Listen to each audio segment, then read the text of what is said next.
Ahora sí, ya. Entonces, en la clase de hoy día vamos a ver modelo lineal general. Ya, el modelo lineal general es un marco de referencia que vamos a tener para muchos modelos estadísticos, ¿ya? Incluso los que ya aprendimos, como por ejemplo la T de Student. ¿Ya?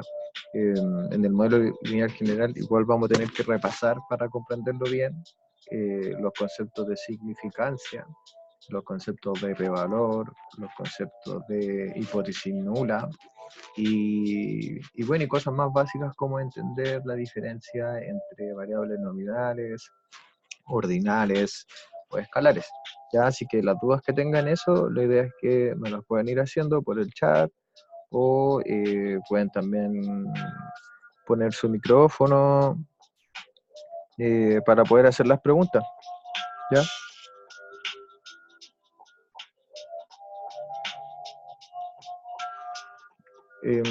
Entonces, sigamos. ¿Ya? Como había explicado, ¿ya? El modelo lineal general, ¿ya? Tenemos que entender que hace referencia a una idea de entender una guía, es una simplificación ya, es una simplificación para entender la realidad que siempre va a ser muy compleja. Entonces vamos a tener por un lado nosotros los datos, que en el fondo viene siendo lo empírico, ¿ya? Lo que nosotros observamos, lo que nosotros percibimos, ¿ya? Em, lo que nosotros registramos, ¿ya? Pero que de alguna manera nosotros queremos entender por qué eso sucede de esa manera, ¿ya? Em, ¿Por qué esto sucede de la manera en que sucede? ¿Ya? Los datos. Entonces, lo que vamos a tener de diferencia es que el modelo es la abstracción que nosotros hacemos. Ya, por ejemplo, acá vemos una persona y que sería como el dato, una observación, hecho, no sé, una fotografía, buena calidad, hartos píxeles, pero en el lado de acá ya tenemos un dibujo, y este dibujo es una simplificación. Sin embargo, es una simplificación lo suficientemente buena que para cualquiera le va a servir para reconocer en esta representación a un ser humano. Va a decir, ah, es una persona, ¿ya? Y probablemente por lo que nosotros entendemos, ¿no es cierto?, con nuestras construcciones culturales que tengamos y convenciones, vamos a decir incluso de un hombre. Entonces vamos a decir, ah, es un dibujo de un hombre, ¿ya? Un dibujo de un hombre. El modelo entonces es teórico, y toda teoría nosotros sabemos que tiene sus problemas, ¿ya? Ninguna teoría va a ser suficiente para poder dar cuenta de toda la realidad. Veo que alguien más se integró a la lista, ya, la ayudante, la Constanza. Ya está faltando Felipe nomás parece Sí, que... aquí estoy. No sé si me escuchan. Sí, te escucho perfectamente. Ah, súper. Voy en el Y tren, así que lo voy a silenciar. ya, falta Felipe nomás para ver si lo puedo ayudar. Dice que le sigue saliendo el password malo. Ya, sí, vamos. Entonces, todo modelo, toda teoría es insuficiente para explicar la realidad tal cual, como nosotros la estamos observando. ¿Ya? Es una cosa que ustedes han ido aprendiendo probablemente en los distintos cursos que han tenido durante la carrera. ¿Ya? Entonces, lo que nos está diciendo toda esta fórmula de arriba, ya que es bastante simple si nos ponemos a pensar, dice que todo modelo se le suma un error, ¿ya? Y la suma de ese modelo más ese error, ¿ya? Que podemos entender ese error como la diferencia entre nuestra simplificación de la realidad y la realidad, ¿ya? La suma de esas dos cosas, de nuestro ideal teórico, con el error, ya nos va a dar los datos que obtenemos, ¿ya? A menor error, ¿qué significa? Que nuestro modelo refleja mejor los datos que intenta explicar, ¿ya? Esta idea es fundamental para entender, diría yo, casi cualquier tipo de técnica estadística, ¿ya? Si nos sumo Felipe también, ¿ya? A la clase, ¿ya? Entonces, esta idea es fundamental. Desde el modelo más simple, desde el análisis estadístico más simple como un chico cuadrado, hasta la idea más compleja ya como un modelo de regresión múltiple. Entonces, vamos a la siguiente idea. Vamos a ir a la siguiente idea, que, bueno, modelos, ¿ya? Los modelos entonces pueden ser más abstractos, idealizados, distorsionados, con todas las calificaciones que les queramos poner, ¿ya? Y la idea es que los modelos vayan evolucionando en el tiempo, ¿ya? Por eso acá pongo de ejemplo, ahora acá, todo aquí. Ya, acá pongo de ejemplo este personaje, ¿no es cierto?, de videojuego que a través de las décadas ha ido evolucionando en su diseño. Veamos acá el modelo original, ¿no es cierto?, así como veíamos ante un dibujo, así casi bonito de palo. Ya, acá lo mismo. Si fijan los detalles y tengan en consideración esto, porque más adelante nos va a hacer mucho sentido. La manera de dibujar esto, ¿ya? Si fijan, son varias rectas. ¿Ya? ¿Qué pasa cuando se ha ido mejorando las técnicas ya de modelado de personajes? Han podido ir introduciendo ya no rectas, sino que estas rectas se van cambiando por, ¿no es cierto?, curvas. ¿Ya? Incluso acá en un momento vemos proporciones totalmente exageradas y que han ido llegando a proporciones mucho más realistas de qué es lo que sería una mujer. ¿Ya? Devolvamos. Entonces los modelos tienen que evolucionar. Esto en su momento sirvió para decir, mira, es una mujer joven y que explora y combate el crimen, qué sé yo. Y luego ha ido mejorando aquello. Entonces nosotros también como científicos creamos modelos que describan mejor la realidad y no sean abstracciones, idealizaciones de aquella antojadiza de los autores. Lo que sigue entonces es que tenemos que nosotros formular distintas hipótesis, ¿ya? Por ejemplo, con lo que está pasando hoy en día en la sociedad, nosotros podríamos formular la hipótesis, bueno, la hemos escuchado un montón de maneras o personas, de que a mayor desigualdad en un país, nosotros podríamos suponer que también hay un mayor nivel de corrupción, ¿ya? Esa es una hipótesis que nosotros estamos señalando, ¿ya? Es específica en el sentido de que se declaran dos variables, ¿ya? Una variable sería la desigualdad, ¿ya? Y otra variable sería la corrupción, ¿ya? Nuestra hipótesis la estamos formulando, la estamos pensando teóricamente con un sentido también determinado, en el cual estamos creyendo nosotros que la corrupción conduce a la desigualdad. ¿Ya? Si lo llevamos a los nombres que se usan en las variables para escribir una función, estamos entendiendo que la corrupción en este caso va a ser la variable independiente, mientras que la desigualdad va a ser la variable dependiente. Nosotros decimos entonces que la desigualdad sería explicada o podría ser predicha por los niveles de corrupción en los países. Entonces nosotros si quisiéramos hacer un estudio para poder encontrar el sustento de esta hipótesis, vamos a tener que recolectar los datos de distintos países con sus respectivos niveles de desigualdad y niveles de corrupción. ¿Ya? ¿Qué datos nosotros podríamos encontrar idealmente, ¿no es cierto?, que corroboraran esta hipótesis? Nosotros podríamos encontrar un resultado así. Estos es un gráfico que yo encontré, no son realmente países en relación a desigualdad y corrupción, sino que es un gráfico ideal que nos va a servir para entender la idea, ¿ya? Entonces acá los puntos azules serían los datos obtenidos, ¿ya? Y el rojo, ¿qué representa? Representa el modelo.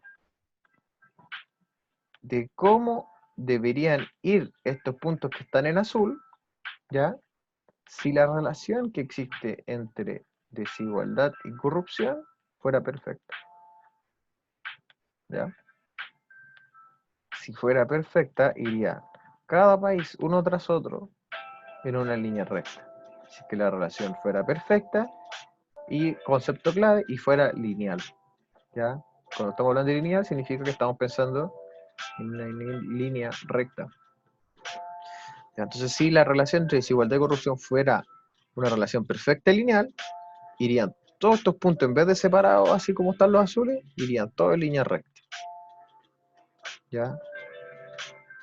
Porque los niveles de corrupción calzarían con los niveles de desigualdad. Y a mayor nivel de corrupción, habría mayor nivel de desigualdad. Y siempre así. Ahora, ¿qué es lo que pasa? La realidad no es tan simple, ¿no es cierto? Entonces, por ejemplo, nosotros nos podríamos encontrar que en ciertos países, por ejemplo, este de acá, ¿ya? Este puntito de acá que estoy señalando, tiene un valor menos de lo esperado, porque fíjense, estando en esta posición, considerando esta recta, este punto debería estar acá arriba y no acá abajo.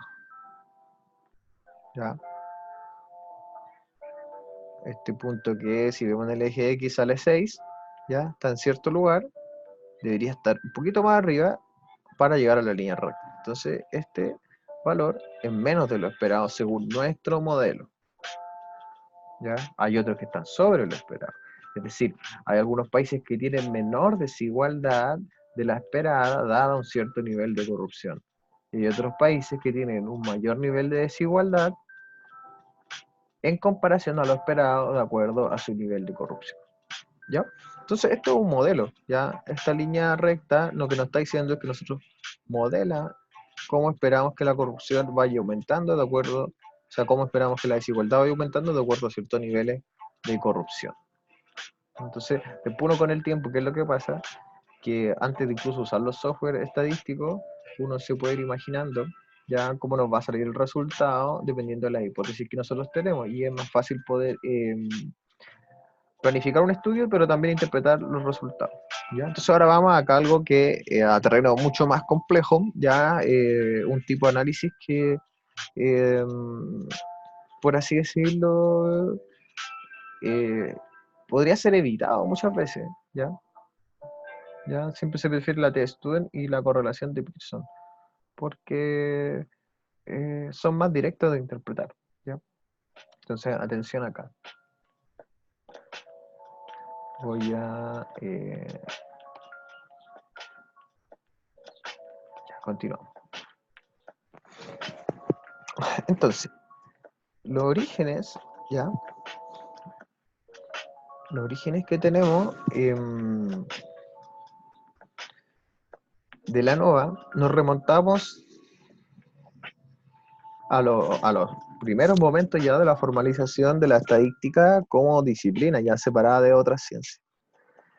Tenemos a Ronald Fisher entonces, ya recordemos que Ronald Fisher, él estaba centrado en estudios sobre agricultura, ya su objetivo entonces era diferenciar cómo distintos tratamientos producen distintos efectos, ¿ya?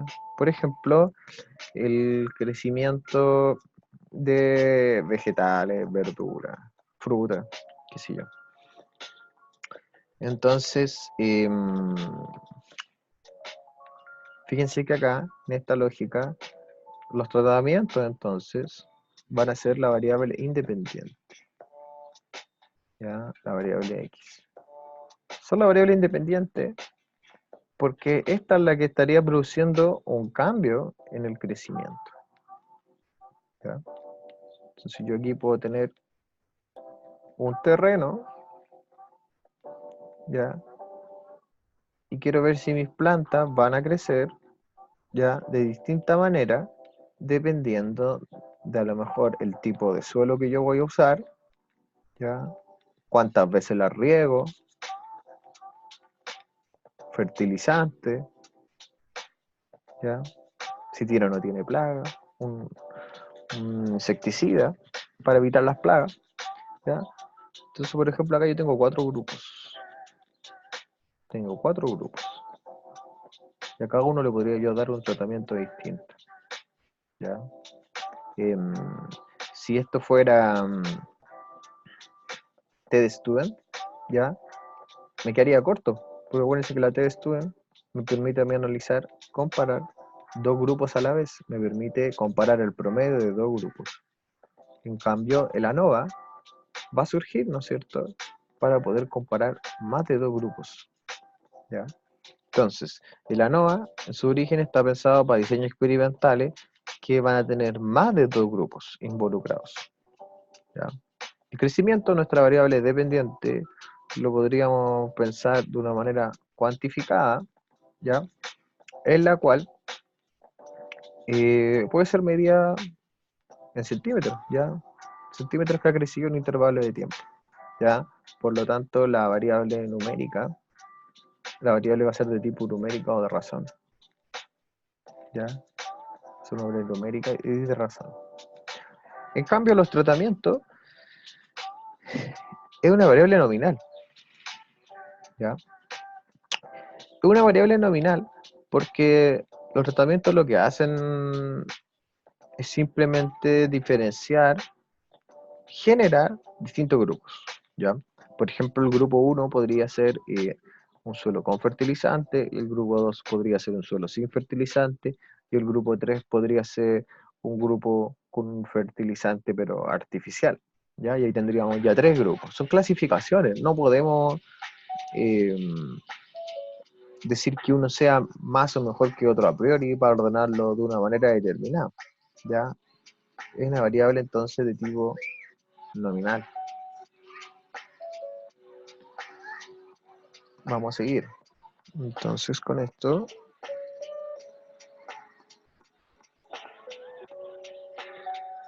vamos con el siguiente ejemplo, ¿ya? Bueno, a mí me gusta particularmente los personajes de este lado, ya encuentro mucho más chistoso que los programas de acá, pero es una opinión personal. Pero nosotros podríamos intentar evaluar ya qué programa es más divertido en base a distintas opiniones que sean recogidas de la gente. ¿Ya? Nosotros quisiéramos saber qué tan gracioso les parece cada uno de estos programas, la graciosidad, por así decirle, ¿ya? Lo chistoso que son, es la misma entre estos distintos programas. ¿Ya? Cuántas risas producen por tiempo, si lo queremos mirar de una manera absolutamente cuantitativa, alguien podría contar cuántas risas tiene un grupo de personas frente a cada uno de estos tipos de programas, ¿ya? Son 4, o simplemente en una escala Likert hacer que la gente rellene qué tan gracioso le pareció el capítulo. Sé que nosotros tenemos 4 programas, tenemos 4 grupos. Nosotros podríamos tener la siguiente hipótesis, ¿ya? Si yo creo, por ejemplo, que Los Simpsons son el programa más gracioso de estos 4, ¿ya? Yo debería entonces poder encontrar que de manera general, de manera global, debería haber al menos una diferencia cuando yo compare los promedios de qué tan graciosos son estos programas, ¿ya? Al menos uno, ¿ya? Ahora yo podría ir haciendo otra hipótesis, obviamente, con respecto a esto. Yo podría decir que entonces, como este programa pertenece a los mismos proveedores de este, puede que incluso sean iguales. Ya me podría aventurar. O decir que quizá hay una diferencia menor de lo graciosos que son este programa, pero puede ser que no me aparezca que esa diferencia sea estadísticamente significativa.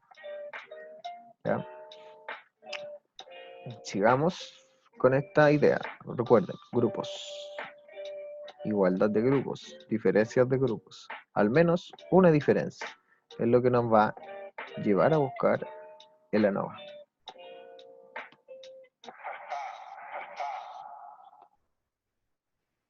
¿Ya? Entonces, Gabriel, ¿sí? quizás preguntarle a la estudiante, no sé si tiene como micrófono, si es que tiene alguna duda. Sí, tiene micrófono, pero también tiene un chat. No sé si ustedes vieron el chat. Ah, Hay un chat ahí no, también no puede. veo. Ya, ahí me acaba de hacer una Ya, pregunta. a ver, Dice, ¿la estás viendo? no, ¿Encontraste no el la chat? veo. Ya. Bueno, En la la voy a leer derecha. igual, para que Sorry, Ya. profe, mejoren el... me salí sin querer, Ya, pero ya estoy acá. súper. Entonces, acá preguntan, profe, entonces, el ANOVA puede tener datos cuantitativos y cualitativos. Sí y no, ¿ya? Porque hay una confusión cuando uno encuentra los textos. Ya voy a volver a la lámina atrás a la ANOVA, para no confundirme con este contenido, no. ¿Ya? Hay en algunos textos que refieren a las variables cualitativas, ¿ya? Como las variables nominales, ¿ya? ¿Por qué cualitativas se refieren a las variables nominales? Porque son variables en las cuales nosotros no podemos hacer operaciones matemáticas, ¿ya? Entonces, por ejemplo, yo no puedo sumar al grupo 1, el concepto grupo 1 no lo puedo sumar con el concepto grupo 2. Entonces, por eso se les dice variable cualitativa en vez de variable cuantitativa. ¿Ya? Esa sería como una explicación respecto a qué estamos entendiendo por cualitativo cuando estamos en este tipo de metodología y en estadística, ¿ya? Entonces a veces en los libros de estadística nos van a aparecer variables cualitativas y cuantitativas. Cuando hablen de cualitativas, no piensen en lo que están aprendiendo en el ramo de metodología cualitativa, ¿ya? Porque ellos les van a decir que no tiene nada que ver con lo que nosotros estamos hablando, ¿ya? Entonces, en la ANOVA vamos a tener una variable que es numérica, ¿ya? Que sí tiene sentido sacarle un promedio, ¿ya? Ojalá esta variable numérica sea de razón, ¿ya? O en algunos casos nos va a servir, ¿no es cierto?, intervalar, ¿ya? Si tiene un rango amplio de números, ¿ya? Si tiene distribución normal, no va a haber problema tampoco, ¿ya? Pero que sea una variable que tenga sentido, ¿no es cierto?, tratarla como número realmente, que podamos hacer operaciones matemáticas con ella, ya, que podamos dividir y sumar. Ya, no solo sumar, sino que esa suma tenga sentido transformarla, dividirla, es decir, podamos sacar promedio, ya, porque acá estamos comparando promedio, ya, ¿entre qué? Entre dos grupos. Y esa clasificación de dos grupos, ya, va a ser a través de una variable nominal, o puede ser también de tipo ordinal, ya, o sea, entre grupos. Y eso es lo que, ¿no es cierto?, por lo que yo le estoy comentando, a veces lo vamos a encontrar con el nombre de variable cualitativa. Entonces, ya, esa sería como mi respuesta a la pregunta que me hace. Ya. ¿Queda claro ahí o explico algún punto? Sí, Estoy sí, aquí. ahora queda ¿Sí? claro. Gracias. Súper. ¿Ya? Entonces vamos a este otro punto que aquí ya empezamos en un tema mucho más denso ya. A entender a comprender esta distinción, ¿ya? Porque en el análisis de la NOVA, ya vamos a ver diferencias entre grupos y dentro de los grupos, ¿ya? Eso yo también lo estuve mencionando en las clases que tuvimos presenciales. Entonces, las diferencias entre grupos, ¿ya? Entre grupos, entre grupos, entre grupos. Pero también, si nosotros vamos a cada uno de los grupos por sí mismo, cada grupo es diverso, ¿ya? Hay un hombre, una mujer, otra mujer, adultos, niños, ¿ya? Acá tenemos robots, alienígenas, humanos, ¿ya? Lo mismo acá, alienígena, un perro, ¿ya? Entonces, cada grupo tiene sus propias diferencias, ¿ya? Entonces, cuando hablamos de la diferencia que hay en un solo grupo, estamos pensando en la diferencia dentro de los grupos, ¿ya? Y en cambio, cuando estamos comparando entre los Simpson y Futurama, estamos pensando en diferencias entre los grupos, ¿ya? Entonces, lo que nos interesa evaluar en el ANOVA, ¿ya? En la ANOVA, la siguiente pregunta se está haciendo en la ANOVA, ¿ya? Quiero saber si hay diferencias más grandes entre los grupos que dentro de los grupos. Porque si la diferencia es más grande entre los grupos que dentro de los grupos, parece ser que importa a qué grupo pertenezco. ¿Ya? ¿Se entiende esa idea? Esa idea es muy interesante porque nosotros lo podemos pensar en un diseño experimental, ¿ya? Algo que se le aplica a un tratamiento. Sino que no hace mucho sentido con la discusión que hay hoy en día en la sociedad en Chile, con todo lo que está ocurriendo. ¿Por qué? Porque la gente, nosotros, ¿no es cierto?, la sociedad ha constatado que parece ser que no da lo mismo a qué clase social pertenece, ¿ya? No da lo mismo aquello. Que si tú perteneces a una clase social baja, ¿ya? Hay una diferencia abismal con la clase media, y la clase media una diferencia abismal con la clase alta. Sin embargo, dentro de cada clase nosotros sabemos que la gente es distinta. Pero las grandes diferencias se ven entre clases sociales, ¿ya? Y eso es una teoría, si se fijan. Ya es una teoría social que dice que las clases sociales diferencian a la gente. Más que a lo mejor el cómo te llamas, cuáles son tus intereses, tu hobby, qué estudiaste, ¿ya?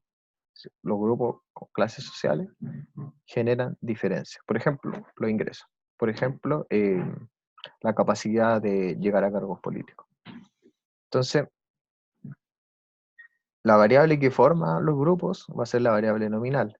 También lo vamos a encontrar en los programas estadísticos y en los papers con el nombre de factor, ¿ya? A Nova, ¿ya? Vamos a encontrar que le ponen el apellido de análisis de varianza, y el común, el que vamos a entender ahora, el más básico de estos, es de una vía, ¿ya? Con una vía que estamos entendiendo, un factor, ¿ya? O sea, hay un factor, una variable que clasifica a los sujetos del grupo, que va a estar hecho para intentar entender por qué cierta variable aparece de la manera en que lo hace, ¿ya? Entonces, lo que tenemos acá es que la variabilidad total, ¿ya?, de cierta variable que nosotros queremos intentar predecir, controlar, comprender, cambiar de alguna manera, va a ser entendida como el resultado de la variabilidad producida por el factor, ¿ya? Pero esto se le va a sumar, de nuevo, si recordamos, a un error. En estadística siempre va a haber un error asociado en cada uno de los análisis, ¿ya? Porque como esto tiene que ver la estadística con el azar, con la incertidumbre, sabemos que las cosas no son totalmente determinísticas, los fenómenos. En otras palabras, si nuestro modelo es mejor, tenemos menos error, ¿ya? Y por tanto, la variabilidad total está dada en mayor medida por la variabilidad del factor, ¿ya? ¿Se va entendiendo hasta esta parte? ¿O alguna Sí, profe. pregunta? Está difícil, pero sí. Ya, vamos, no, si esto no es para nada fácil, ¿ya? Entonces, luego este test, como todos los que hemos visto anteriormente, el de chi cuadrado y la T de Student, tienen un estadístico involucrado, ¿ya? Entonces, el test de chi cuadrado que usaba tablas de contingencia, ¿no es cierto? Una tablita, ¿ya? Difícil acá dibujar, fácil dibujar la pizarra. Ya, entonces, en el test de chi cuadrado nosotros teníamos una tablita, y ese análisis de esa tablita nos llevaba a un número de chi cuadrado. Y ese valor de chi cuadrado, ¿ya?, lo que nos permitía era obtener un p-valor, y en base a ese p-valor saber si los resultados eran estadísticamente significativos, ¿ya? Luego con la T de Student, misma historia. Sacábamos a través de un análisis un valor T, y ese valor T nos conducía a un p-valor. Y ese p-valor que producía, el p-valor nos permitía a nosotros saber si el análisis, los resultados eran estadísticamente significativos. En este caso se introduce un nuevo estadístico. ¿Ya? Este nuevo estadístico se llama F. ¿Ya? Recordemos a F entonces por Fisher. ¿Ya? Acuérdense de Ronald Fisher, quien piensa el ANOVA. ¿Ya? Lo formaliza, lo devuelve un cálculo matemático. Entonces, el estadístico F es una relación entre la variabilidad, ¿ya? En qué tan diversos son los grupos entre ellos, inter, dividido la variabilidad dentro de los grupos, intragrupo. En el test de chi cuadrado, por ejemplo, recordemos que el valor de chi cuadrado iba siendo más grande, aumentaba en la medida que la diferencia entre los valores observados y los valores esperados crecía. ¿Ya? En la medida que había como una desproporción ya en cómo aparecía cada caso en cada casilla. ¿Ya? Algo extraño pasaba ahí. ¿Ya? No estaba repartido de una manera aleatoria. En la T-Student, ¿ya? El valor T va creciendo en la medida que las medias de los dos grupos se van separando, ¿ya? Considerando obviamente la desviación estándar, ¿ya? Y el nivel de confianza. En el estadístico F, este estadístico F va siendo cada vez más grande, va a ir aumentando su valor en la medida que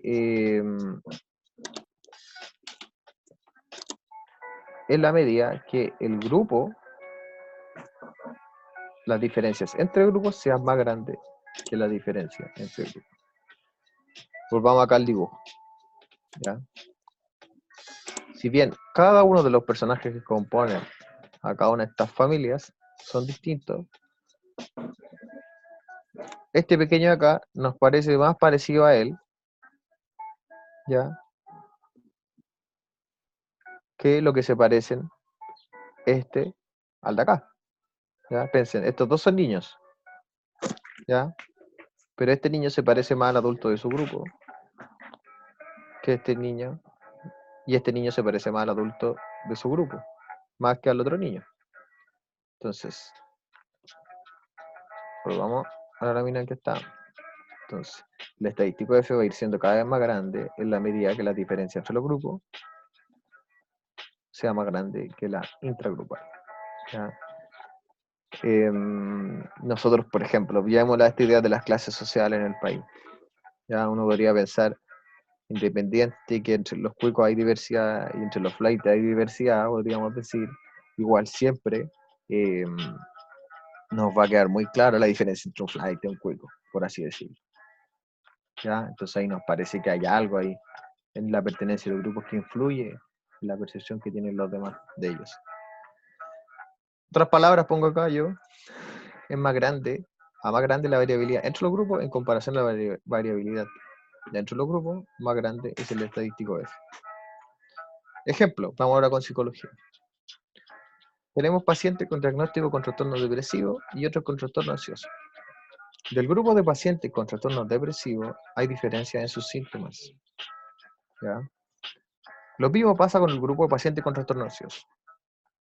Esta idea no parece muy difícil de querer, no nos oponemos a eso. Nosotros sabemos que todos los pacientes, todas las personas tienen síntomas distintos, emociones distintas. Si bien pueden tener algunos parecidos, nosotros entendemos que hay diversidad.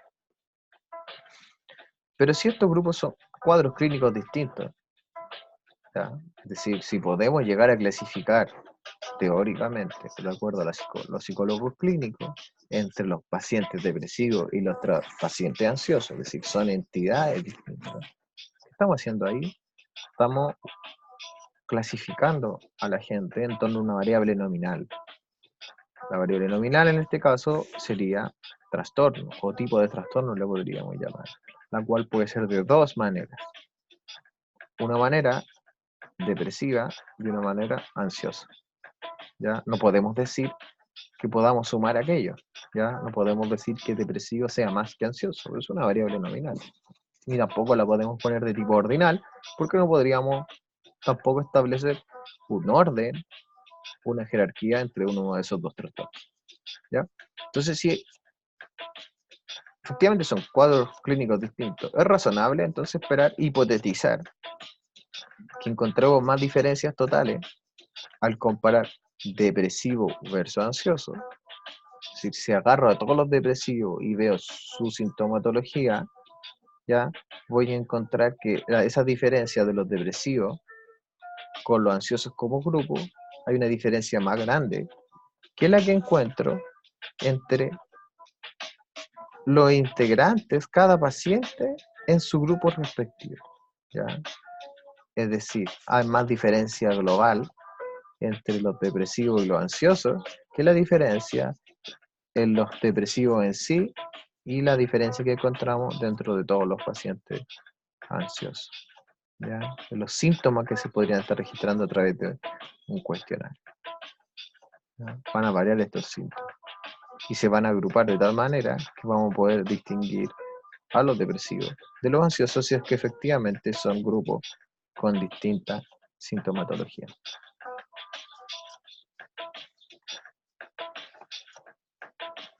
Entonces, profe, en ese caso, ¿Sí?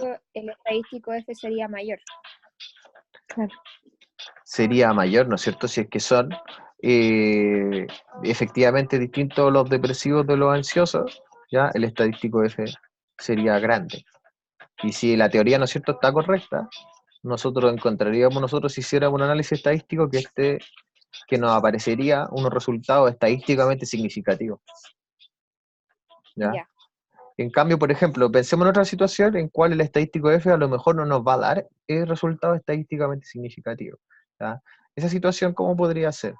Que vamos a tener pacientes con depresión moderada y depresión leve, Claro. ¿ya? Entonces ahí a lo mejor nosotros vamos a tener 30 pacientes de un tipo y 30 pacientes de otro. Vamos a sacar los promedios de cada uno, cuánto promedian en un cuestionario de depresión, analizamos, lo metemos al programa, el programa nos entrega un valor F y nos entrega un P-valor. ¿Y el programa qué nos va a salir? Nos va a salir, no se encontraron resultados estadísticamente significativos. ¿Por qué? Porque los grupos se parecían Eso, más. Ujú, eso. ujú. Sí, como que en el fondo ambos serían trastornos depresivos, entonces la sintomatología quizás no varía tanto, ¿no? Exacto. Sería más parecido. Claro. ¿Ya? Entonces no encontraríamos nosotros una diferencia. ¿Ya? A lo mejor, por ejemplo, nos adelantamos. Entre los moderados y los leves no hay diferencia. ¿Ya? O a lo mejor no hay diferencia entre los moderados y los altos. Pero si nos ponemos a comparar, a lo mejor sí hay una diferencia significativa entre los leves y los altos, ¿ya? Y ahí a lo mejor nos va a salir un análisis estadísticamente significativo entre esos dos grupos, ¿ya? Entonces va a depender todo de los grupos que estamos comparando. Entonces por eso nosotros queremos que nuestra hipótesis en el fondo está siempre fundamentada en la teoría, no es llegar y comparar una cosa con otra. Bueno, más adelante tengo unas tablas donde vamos a poder ver esto que lo estoy explicando con resultados, ¿ya? Entonces, repasando igual, la variabilidad total ya va a ser igual a la variabilidad por factor, ¿ya? Factor, entonces, en este idioma de la NOVA está haciendo referencia a los grupos que se formaron, más el error total, ¿ya? Entonces nosotros vamos a entender, por ejemplo, en la idea anterior, ya variabilidad de los síntomas va a ser producto de la variabilidad en los factores más un error, ya lo que no es captado por esta idea de separar a los pacientes en grupos, ¿ya? Fíjense que esa idea de que los grupos no logran captar todo lo que está pasando es una crítica usual que se le hace a la metodología cuantitativa, ¿ya? Desde otro abordaje, que nos dicen que como este tipo de comprensión de lo psicológico ya es tan reduccionista, siempre hay algo que no se explica, ¿ya? ¿ya? Siempre hay algo que no se explica, entonces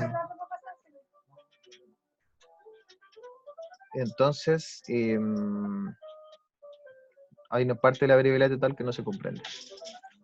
Entonces, la simplificación, el modelo, ¿ya?, que estamos haciendo en el análisis ANOVA, son los grupos que estamos haciendo, los grupos que estamos creando, el factor.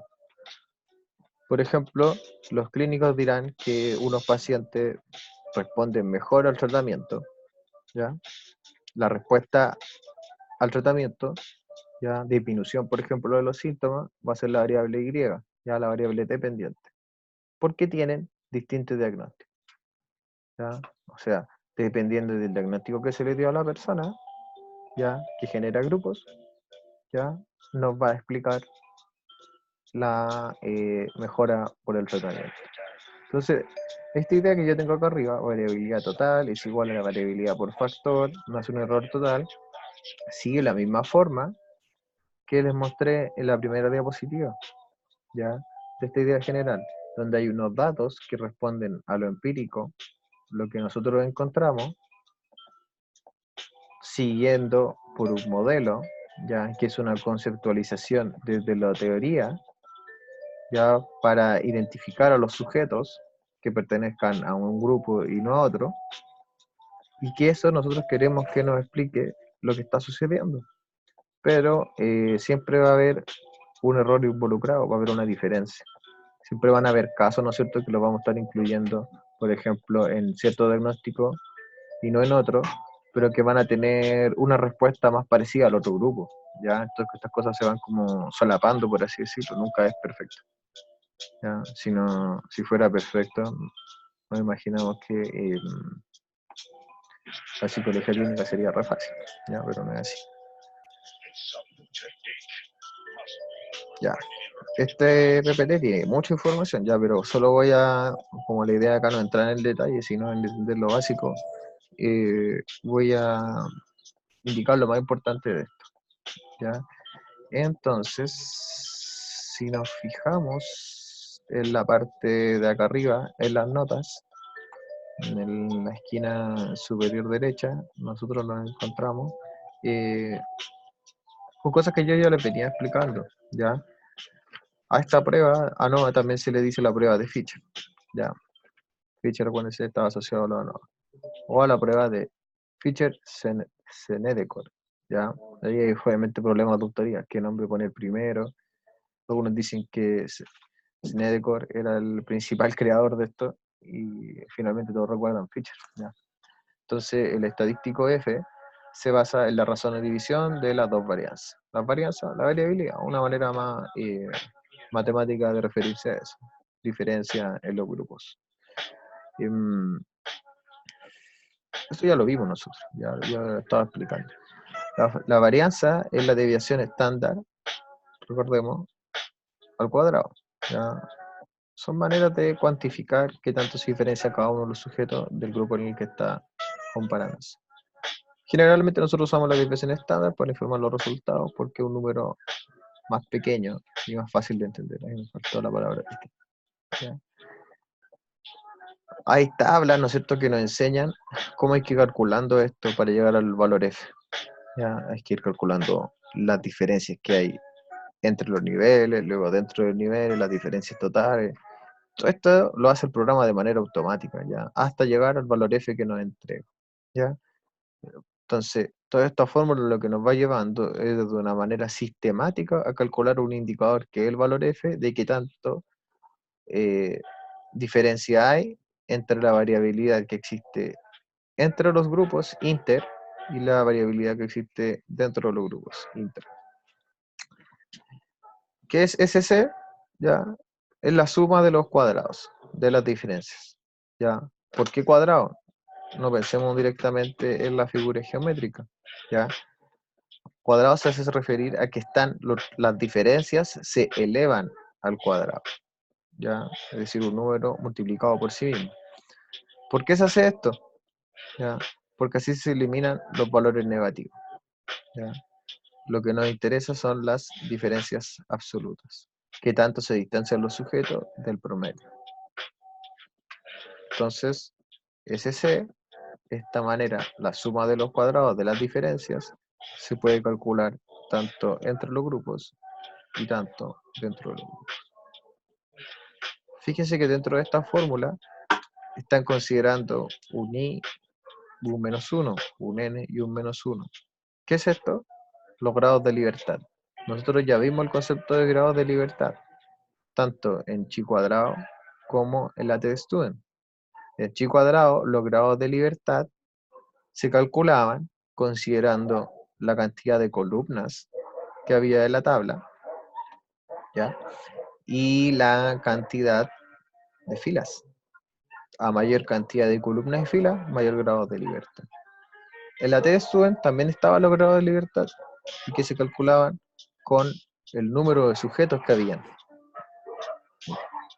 ¿ya? En cada uno de los grupos. En cambio acá, los grados de libertad van a estar dados por la cantidad de sujetos, pero también por la cantidad de grupos que se están comparando. Entonces, a más sujetos, a más grupos tenemos, más grado de libertad.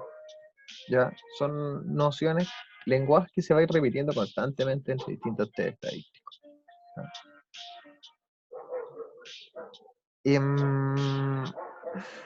Bueno, a mayor grado de libertad en todos los test estadísticos nos van pidiendo que el valor f o el valor de chi cuadrado o el valor t sea más grande para alcanzar un valor estadísticamente significativo, ¿ya?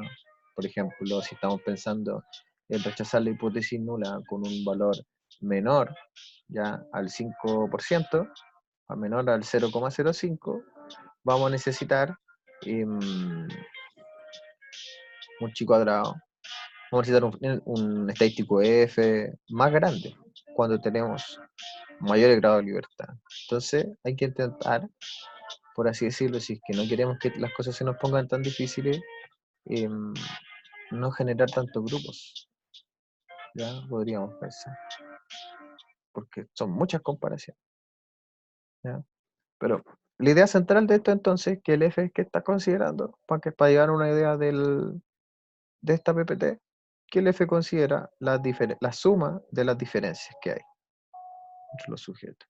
Y esto le va al cuadrado porque no le interesa si los sujetos están sobre el promedio o están bajo el promedio. Por eso es una diferencia absoluta, sino cuántos se alejan del promedio. ¿Ya? Eso es lo que nos interesa. Si todos los sujetos, si la diferencia es menor, ¿qué significa? Que todos los sujetos están muy cerca del promedio. ¿Ya? O sea que son todos parecidos. ¿Se imaginan si en Chile calculáramos la suma de cuadrados de las diferencias con relación a los ingresos, ¿ya?, a los sueldos? Nosotros sabemos que en Chile hay mucha desigualdad en términos de ingresos. Entonces, la diferencia absoluta que hay es gigantesca. ¿Ya? Hay muchas personas que se distancian del sueldo promedio. Incluso podríamos pensar que esa distancia es mayor. Fíjense, no hay más gente sobre el promedio, pero sí es mayor, podríamos decir, que la que está bajo el promedio, porque si el sueldo promedio en Chile son unos 500, 600 mil pesos, tenemos gente que se distancia del sueldo promedio en 1 millón, en 2 millones, en 3 millones, en 5 millones, en 10 millones, 20 millones, y así. En cambio, hacia abajo, sueldo mínimo de 500, va a haber una diferencia hasta alguien que no gane nada de 500 mil pesos. No puede ganar negativo. Bueno, si tiene deuda, sí podría ser, pero es menos el tramo. Entonces, acá lo que se hace es sumar todo eso, ya, tanto la gente para abajo y para arriba. ¿Cuánta diferencia hay? ¿Cuántos se alejan de los promedios? Si hay poca diferencia, está mucha gente cerca de del promedio. Entonces, somos todos iguales, ¿se imaginan? Entonces, en un país de cero diferencia absoluta y el promedio fuera 600 mil, todos ganarían 600 mil pesos. Totalmente igualitario.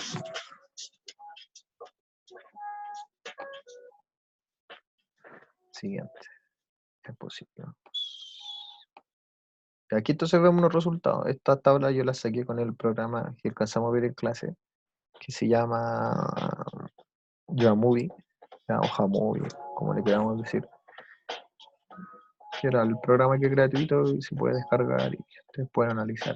Estos datos los saqué de una base de datos del Instituto de Derechos Humanos, de una encuesta que se hizo eh, respecto a qué opinión tenía la gente de los derechos humanos, cuál era lo más importante, también sobre posición política que tenían los encuestados, la población en Chile.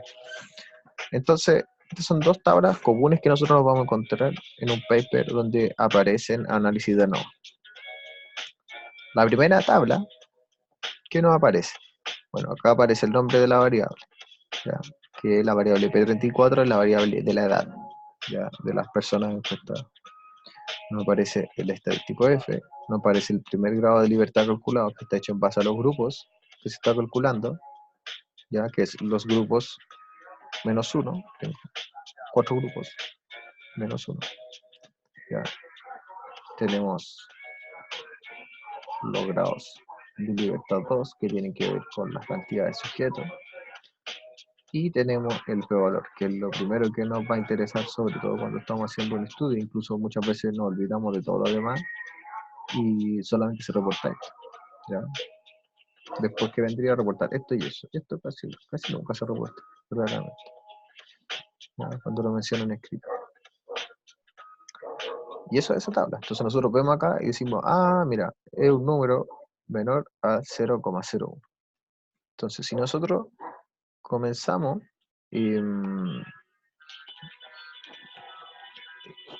nuestro estudio y nosotros dijimos, ya, nosotros vamos a considerar que los resultados son significativos cuando p-valor sea menor a 0,05. ¿Ya? ¿Por qué? Porque queremos tener un error de tipo 1 de a lo máximo un 5%. ¿Ya? Entonces vamos a decir que los resultados son estadísticamente significativos. Entonces vamos a hacer nuestro análisis, recolectamos nuestros datos, hacemos nuestro análisis y nos aparece lo siguiente. Para este análisis de ANOVA, que el p-valor fue menor a p0,0. ¿Ya? Fue un valor menor a 0,0.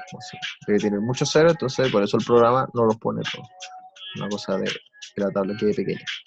Entonces, ese número, ya, el 0,001, es mayor o es menor al 0,05.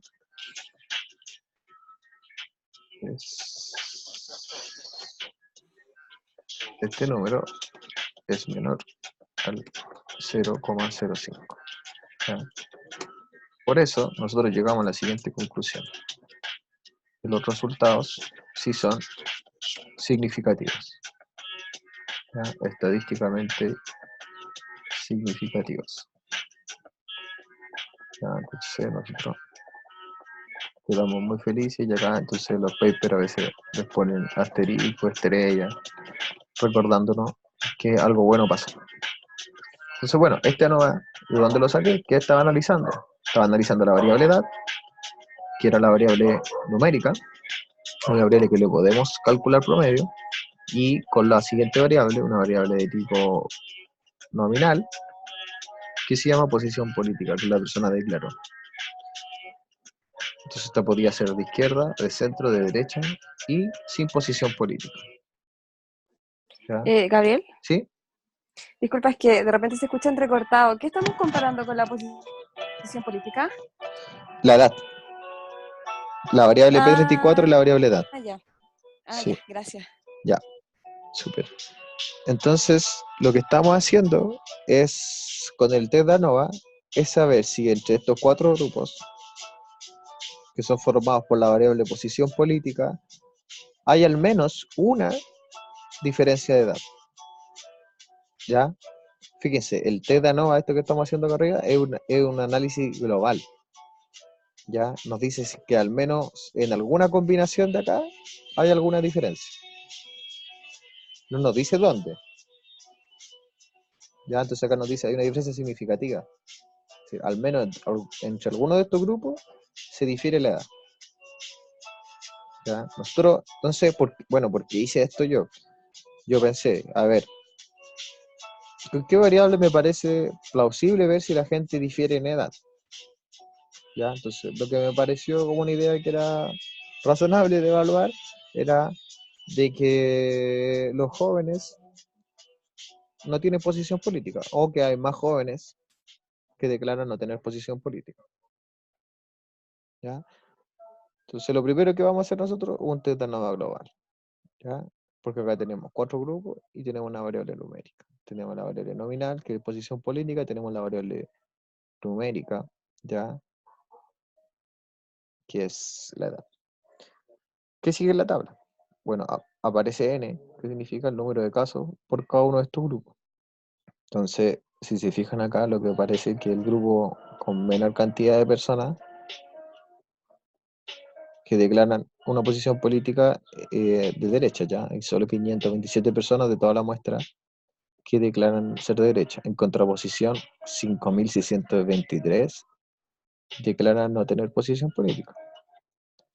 Fijémonos ahora en el promedio de las edades. En el promedio de las edades, en el promedio, ya min, nos encontramos con los siguientes números. Ya, el promedio de edad del grupo de izquierda es de 44,3 años. El promedio de edad del grupo de centro son 44,1. De derecha, 46,9. Sin posición política, 43,3. Entonces, con esto ya nosotros vamos dándonos cuenta de cuál es el grupo con menor edad. Y el grupo de menor edad era el de sin posición política. ¿Cuál es el grupo de mayor edad? El de derecha, ya, 46,9 años. Luego podemos ver la desviación estándar. ¿Y qué nos damos cuenta de acá la desviación estándar? Que todos son 17, ¿ya? O sea, la heterogeneidad de cada grupo respecto a su edad es bastante similar. ¿Ya? No es que haya el grupo que haya gente de mucha edad, otros menos. Ya, no pasa eso. Y lo de acá es el error estándar. Y el error estándar es calculado considerando la desviación estándar y el tamaño de la muestra. ¿Cuándo el error estándar crece o disminuye? El error estándar va a ser más grande a la medida que la desviación estándar sea más grande. Si nos fijamos, todas las desviaciones estándar son bastante similares. El error estándar no es lo mismo. ¿Por qué? Porque el error estándar también aumenta en la medida que el tamaño de la muestra sea más pequeño. Entonces, el grupo de derecha tiene una muestra más pequeña. ¿Y qué pasa acá? El error estándar es más grande. Sin posición política tiene una muestra más grande. ¿Qué pasa con el error estándar? Es más pequeño. ¿Cuál lo sigue en error estándar de menor a mayor? El grupo de centro. 0,38 de error estándar. ¿Cuánto tiene de n de tamaño muestral? 1945. Es decir, es el grupo que lo sigue en el tamaño más grande al de sin posición política. ¿Ya? Entonces, esto calza tal cual. El error estándar que refleja entonces como la seguridad que nos da a nosotros, ¿ya? Qué tan confiable, por así decirlo, son los resultados que estamos obteniendo, ¿ya? Porque obviamente un promedio y una desviación estándar van a ser más creíbles cuando nuestro tamaño de la muestra va a ser más grande a que cuando sea más pequeño. ¿Ya? Eh, Voy a estar atento a ver si tienen alguna duda de esta parte.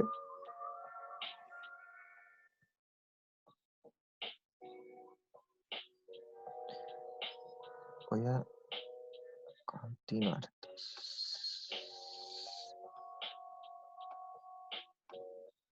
Ya, fíjense en este gráfico. Ya, este es un gráfico que se hace cuando nosotros estamos usando ANOVA. ¿Ya? En este gráfico tenemos izquierda, centro, derecha y sin posición política, ¿ya? En ese orden. Donde está el punto es donde está el promedio calculado, ¿ya? Acá estaría el promedio del grupo de izquierda de edad, acá estaría el promedio del centro, acá estaría el promedio de edad de derecha y acá el de sin posición política. Voy a volver un poco al anterior. 44, 44,3, 44,1, 46 y 43, ¿ya? Estos dos deberían estar muy similares, el siguiente debería estar arriba y este debería estar abajo de todos. Vamos al gráfico. Muy similares, solo diferencia de decimales. De derecha el que nos eleva el promedio de edad más grande y este el promedio de edad más pequeño. ¿Qué son estas líneas que están al lado del punto? Es el intervalo de confianza, ¿ya? Entonces aquí vamos a recordar un punto súper importante que estuvimos viéndolo en las clases y varios se equivocaron en la última prueba, no lo pudieron contestar. El intervalo de confianza puede o no, depende de los autores que hemos visto, ser complementario del p-valor. Sobre todo de manera gráfica va a ser una ayuda bastante visual para saber si los resultados son estadísticamente significativos. Si los intervalos de confianza se solapan, ¿ya? Voy a dibujar. Si se solapan, no habrían diferencia estadísticamente significativa. Fíjense que en este grupo, si uno traza una línea recta desde este intervalo de confianza, de su límite hasta el de acá, ¿qué pasa? Se intersectan, se están solapando, ¿ya? ¿Qué quiere decir esto? Que en todo este rango en que están incluyéndose en el mismo espacio, ¿ya? De ese eje, del eje Y, significa que estos dos grupos podrían tener perfectamente la misma edad en promedio, ¿ya? Es decir, pese a que visualmente nosotros vemos una diferencia, pese a que en la tabla nosotros veíamos que había una diferencia de decimales en la edad promedio, dado este intervalo de confianza, no sería prudente desde el punto de vista estadístico decir que hay una diferencia estadísticamente significativa en la variable edad entre el grupo de izquierda y de centro. ¿Por qué? Porque los intervalos de confianza se incluyen, se solapan, se superponen, ¿ya? ¿De qué depende el tamaño del intervalo de confianza? ¿Ya? Del nivel de confianza que nosotros le hayamos puesto, ¿ya? 95%, 99%, 90%. ¿Y de qué otra cosa? Del error estándar, ¿ya? ¿Se acuerdan de que en la tabla anterior vimos el error estándar? Y el grupo que tenía el error estándar más grande era el de derecha, ¿ya?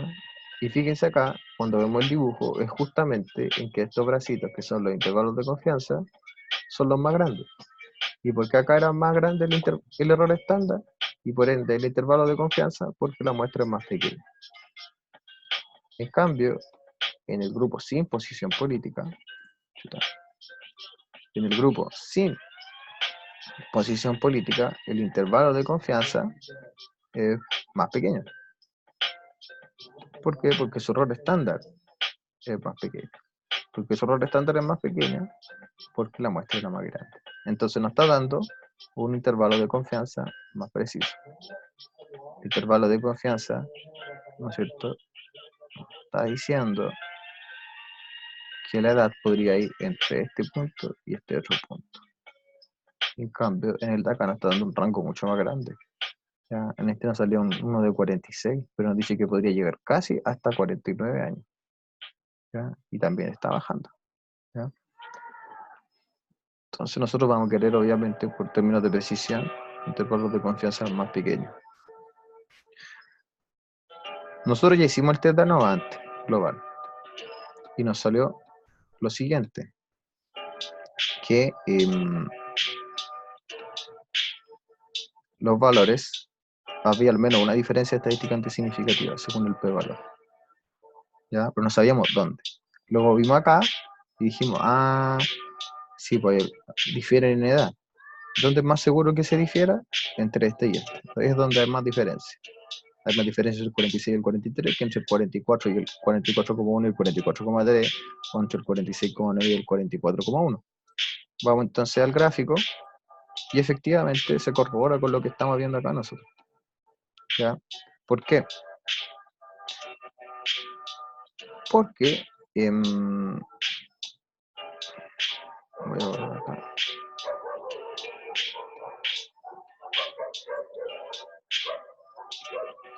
Fíjense del intervalo de confianza del grupo sin posición política. ¿Se junta con el intervalo de confianza del grupo de derecha? No. Este está por acá arriba. ¿Ya? Ocupa todo este espacio de acá arriba. Ya, de hecho, si se fijan acá, esa línea se alcanza a juntar con el de acá. ¿Ya? Si uno tiene una línea recta con una regla, se incluye. Entonces, por ejemplo, en términos de intervalo de confianza, uno no podría decir que el grupo de derecha difiere estadísticamente, de manera estadísticamente significativa del grupo de izquierda. ¿Ya? Interesante eso, o sea, se parece más la derecha con la izquierda que la derecha términos etarios con los sin posición política. Y también el grupo de derecha, el intervalo de confianza, no se junta con el intervalo de confianza de los de centro, ¿ya? Pero los de centro y los de izquierda, el intervalo de confianza sí se solapa, ¿ya? Sí coincide en el mismo espacio, ya visualmente, con el grupo sin posición política. Entonces, de lo que estamos seguros acá, significa con seguridad estadística, es de que hay una diferencia estadísticamente significativa entre el grupo de derecha, en términos de edad, con el de sin posición política. Los de sin posición política son más jóvenes que los de derecha.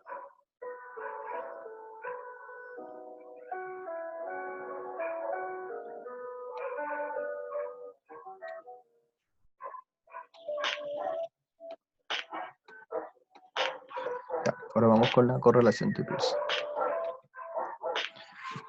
Vamos más rápido ahora. La correlación de Pearson, ¿ya? Es un análisis que busca evaluar si existe una relación lineal entre dos variables, intervalario de razón. En programas como el SPSS va a aparecer con el nombre escalar, ya usar una reglita. Incluye tanto el intervalo de razón. Nos van a servir para hacer análisis de correlación de Pearson. Importante entonces, lineal. No encontraron un valor estadísticamente significativo, una relación estadísticamente significativa cuando hacemos un análisis de correlación de Pearson, no significa de inmediato que ambas variables no estén relacionadas de alguna manera. Por ejemplo, podría ser simplemente que no estén relacionadas linealmente. ¿Ya? Es decir, dos variables se podrían relacionar, pero no ir una línea recta. Y es igual a una relación, pero no recta. Entonces, le hacemos análisis de Pearson y nos va a salir, no hay una relación estadísticamente significativa.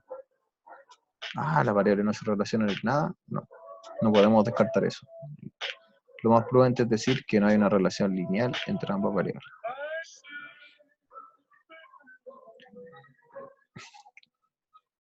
Relación lineal cuando la relación es lineal y es directa y positiva. ¿Cómo interpretamos esto? Lineal, ¿por qué? Porque es una recta. Directa y positiva, que a medida sube una variable, la otra también lo hace.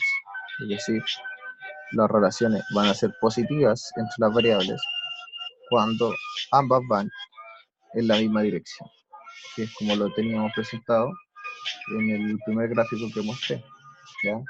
Una variable sube, la otra también sube. Una variable sube, la otra también sube. ¿Eso qué pasa? Que es una línea recta que va de esta forma. ¿Ya?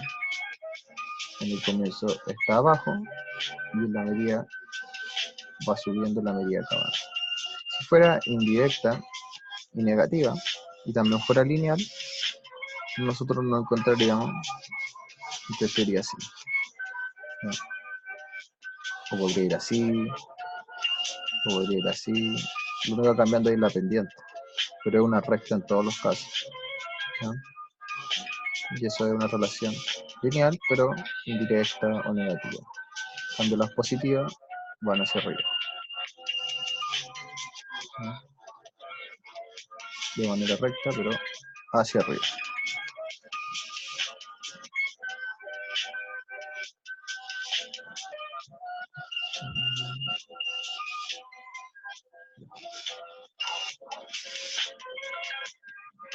Te pregunto nomás, yo estoy siempre revisando el chat, o escucho su micrófono. Quizás dar un ejemplo más práctico de variable indirecta y la directa. Ya. Por ejemplo,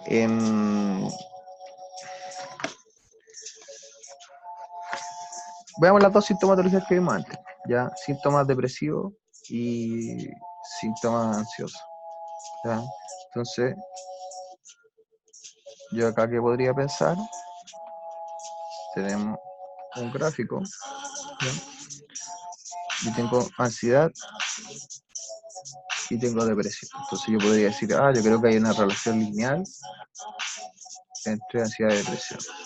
A mayor ansiedad, ¿ya? Que es lo que vamos a tener acá abajo, en el eje X, hay mayor síntomas depresivos en el eje Y. Entonces digo, relación lineal. En el caso acá, otra relación lineal, mayor corrupción, que era en el eje X, mayor desigualdad en el país. ¿Ya? Veamos una indirecta ahora. En el caso de la indirecta, a ver si vamos con ejemplo de la contingencia, podríamos pensar en A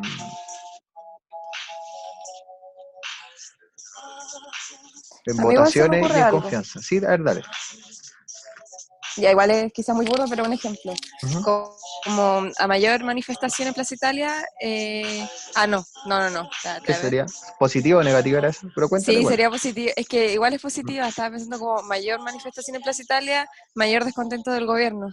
Sí, pues esa sería positiva. Esa directa, sí. Pues. Sí, pues es directa. En cambio, una indirecta que se me ocurre es ya mayor honestidad, mayor confianza en los políticos, ¿ya? Yo creo que a mayor confianza en los políticos hay menor descontento, ¿no? menor descontento, menor Claro. ausentismo para votar, por ejemplo. ¿Ya? Hay menos gente que se niega, o sea, a mayor desconfianza, ¿ya? Mayor desconfianza se percibe, ya hay menos gente que se ausenta de las votaciones, que da excusas de por qué no está votando. ¿Ya? Quizá Uh-huh. otra indirecta sería como a mayor represión, menor respeto por las fuerzas especiales, ¿o no? También, pues, esa es otra buena, ¿no es cierto? A más represión, menos respeto. Sí, súper. O más represión, menos respeto a los derechos humanos. Justamente. ¿Ya? O misma cosa, mayor liderazgo del presidente, uno que esperaría, que es lo que se ha dicho, ¿no es cierto? Que no hay hay menor soluciones de la gente, ¿ya? Como el presidente no tiene liderazgo, hay menos posibilidad de que se les dé solución a nivel político de las demandas de las personas, ¿ya? Entonces, en la indirecta o negativa, siempre a una cosa va aumentando, la otra cosa va disminuyendo. O una cosa va disminuyendo, la otra cosa va aumentando, ¿ya? A mayor cantidad de pruebas en un semestre, ¿qué relación positiva podemos encontrar con una mayor cantidad de pruebas? Mayor nivel de estrés. Mayor nivel de estrés. ¿Ya? ¿Qué relación negativa podríamos encontrar con mayor cantidad de pruebas? Menor ponderación de cada una. También, sí. Pero numérico. O menor cantidad de horas con las que me junto con mis amigos. Porque como tengo más pruebas, tengo menos tiempo para juntarme con mis amigos. Tengo menos tiempo para ver series Netflix, ver YouTube. ya se me disminuye. Pues, entonces, por eso no quiero tanta evaluación en el semestre, porque va a hacer que tengo que estudiar más veces. ¿Ya? Entonces es una manera indirecta de verlo. O, por ejemplo, muchos de los trabajos que tenían los alumnos este semestre muchos eran correlaciones. Había muchos grupos que querían Sí. hacer correlaciones. Por ejemplo, había uno que era sobre las personas que cuidaban a personas de la tercera edad.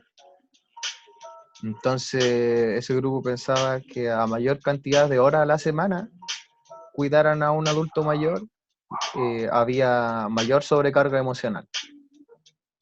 Entonces, ellos estaban pensando en una correlación. ¿Ya? Ellos estaban pensando en una correlación Sí, positiva. a mí me tocó un grupo ¿Sí? revisar que tenía un trabajo como de mayores fraude en la iglesia, menor creencia en la religión. Ya. Y... También había una relación igual ¿sí? ahí, pero indirecta. Sí, sí, pues, ello era positivo igual. ¿O no? ¿Qué eran? ¿Cuáles eran Ajá. las dos variables? No, esa era una correlación negativa, porque era mayor fraude en la iglesia, menor creencia en la iglesia, en Menor la religión en creencia. realidad, o menor Ah, adhesión a perfecto. la religión. Menor, exacto. Entonces era negativa. ¿Y en tu grupo, Celeste, cuál era la hipótesis de tu grupo? Si no estoy en lo incorrecto, era con la PSU. Era que a mayor estrés había como un menor nivel de un desempeño bueno, como en la PSU. Sí, Entonces, indirecta igual. también negativa. Ya, a mayor estrés, menor resultado. Eso era, ¿no? Sí, Sí, algo así. sí. Entonces ahí tenemos otra negativa.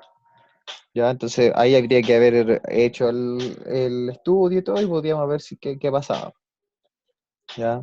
Entonces, a ver si esta idea, nosotros que tenemos en la cabeza más de una cosa menos de la otra, que la podemos representar con un gráfico, se cumplía con los resultados. Entonces, nunca esto va a ser perfecto, probablemente ustedes iban a encontrar con que iban a ver a lo mejor algunos sujetos, ¿ya? Que iban a tener un mejor resultado de lo esperado, que pese a haber estado muy estresado, igual les fue bien, ¿ya? Y es siempre como el caso, yo no creo en esa teoría porque mira, yo estaba súper estresado y me fue bien igual. Entonces siempre hay gente que se sale del modelo, y otra gente que tenía poco estrés, pero igual le fue mal. Entonces el modelo no logra predecirlo todo, siempre van a haber casos que se van alejando de eso esperado. ¿Ya? Entonces vamos al siguiente punto. Ahí solo estamos pensando, ¿no es cierto?, en el modelo primeramente, la idea de que algo que sea lineal, la idea de inverso, la idea de directo, la idea de positivo y la idea de negativo. ¿Ya?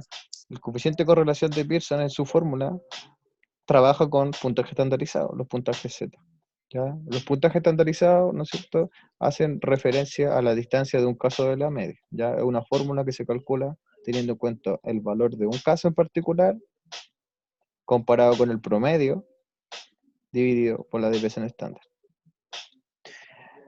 Si la correlación es perfecta y positiva, ¿ya? ¿Cómo lo interpretamos?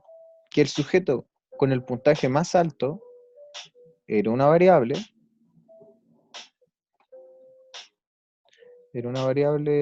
determinada, también tendría que ser el sujeto con el valor más alto de la otra. ¿Ya? Vamos al ejemplo de más horas de estudio, mayor rendimiento en prueba. ¿Ya? Si la correlación fuera perfecta entre horas de estudio y rendimiento en la prueba, yo espero que el que estudió más horas que pase sea el que sacó la mejor nota. ¿Ya? Eso es lo que yo espero. Y después el sujeto que estudió menos, ¿yo qué esperaría? Que el que haya sacado la menor nota.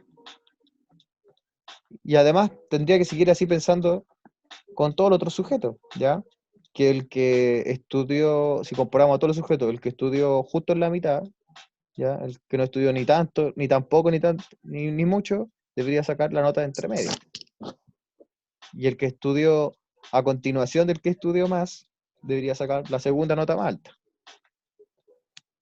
Eso si todo, esta relación fuera perfecta, nosotros sabemos que nunca pasa eso, ¿no es cierto? Ya que a veces hay muchas personas que estudian muchas horas y no es el que le va a dar exactamente la mejor nota. Por eso es un modelo lineal, simplificado, ¿no es cierto?, de la relación que hay entre las horas de estudio y la nota que se obtiene. Otro ejemplo, si hay una correlación perfecta y positiva entre la ansiedad y la depresión, el sujeto con más depresión es el con más ansiedad. El que lo sigue en depresión lo va a seguir en ansiedad. Y así sucesivamente. ¿Ya? Claro. Van en orden, po, van en filita. ¿Y la filita que nos recuerda? A la línea recta. ¿Ya? Este el que más sacó más en una variable, también el que sacó más en la otra. Este el que lo continúa, ¿ya? El otro que continúa, el que sigue, el que sigue, el que sigue. No pasa nada inesperado, ¿ya? No pasa nunca que el que viene para acá tenga más de lo otro. ¿Ya? Es un orden ahí, regular.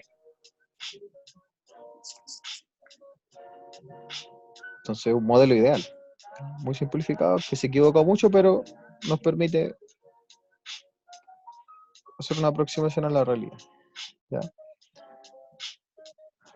Una vez que ya entendimos la idea de positivo, negativo y linealidad, ya ahora vamos con qué tan fuerte es la relación entre las dos variables. ¿Ya? Esto es lo que ya nosotros lo conversamos con el nombre de tamaño del efecto. ¿Ya? El tamaño del efecto hace referencia a la magnitud de una asociación, ¿ya? La magnitud de una diferencia. ¿Ya? ¿Qué tan grande es la diferencia, la distancia que hay entre los dos grupos? ¿Qué tan grande es el efecto que tiene el cambio en una variable sobre el cambio en otra? ¿Ya? Entonces, cuando el coeficiente de correlación de Pearson nos aparece un número, por ejemplo, entre 0 y 0,2, se habla de que es una correlación muy baja. Cuando va entre 0 y 0,4 es baja. Cuando va entre 4 y 6, moderada. Entre 6 y 8, alta. 1 sería perfecta. ¿Ya? Esta línea recta, uno tras otro. Una relación de 0 sería nula. No tiene ningún vínculo una variable con la otra. Como siempre, además de esto, además de ver el coeficiente de relación, el valor de R, además de ver el valor de F en otros casos, además de ver el valor T, además de ver el valor de chi cuadrado, cuando hagamos el análisis de correlación también nos va a aparecer siempre un p-valor. Entonces, no nos basta con esto. Acá nos va a decir qué tan fuertes estarían asociadas las variables. Luego tenemos que ver el p-valor. Y si en el p-valor nos sale, por ejemplo, un valor menor a 0,5 y ocupamos un nivel de confianza del 95%, nosotros vamos a decir, esta relación que encontramos de, por ejemplo, 0,4 es estadísticamente significativo, es decir, podemos confiar que el valor sería ese. ¿Ya? No solo en la muestra que nosotros obtuvimos, sino de la población de la que proviene la muestra. ¿Ya? Recuerden de que eso es lo importante de la significancia estadística. Es lo que nos permite a nosotros sacar conclusiones desde una muestra hacia la población de la que proviene. Si no, nuestras conclusiones que estamos sacando ya van a ser solo válidas para la muestra y no para la población. Y nosotros lo que queremos es poder generalizar los resultados. Importante, no encontrar un valor estadísticamente significativo en una correlación de Pearson no significa de inmediato que ambas variables no estén relacionadas de alguna manera. Ya, esta es la misma idea que ya les dije antes, lo estoy repitiendo porque es sumamente importante. Por ejemplo, podría ser simplemente que no estén relacionadas linealmente. Si no, en una curva, ya, la relación podría ser una curva. Es decir, en vez de esa línea recta, podría ser una curva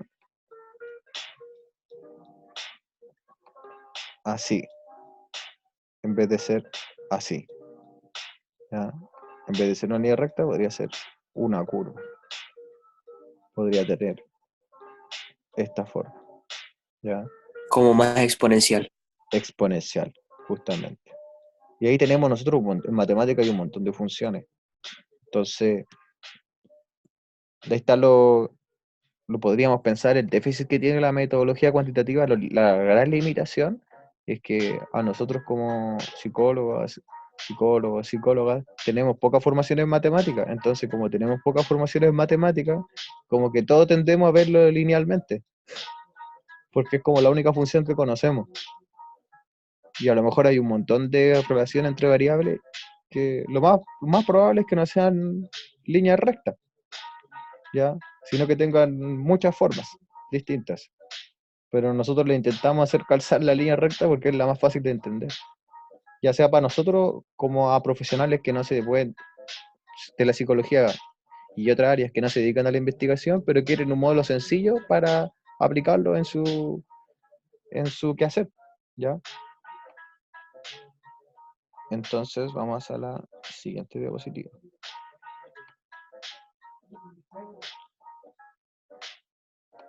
Me salió ahí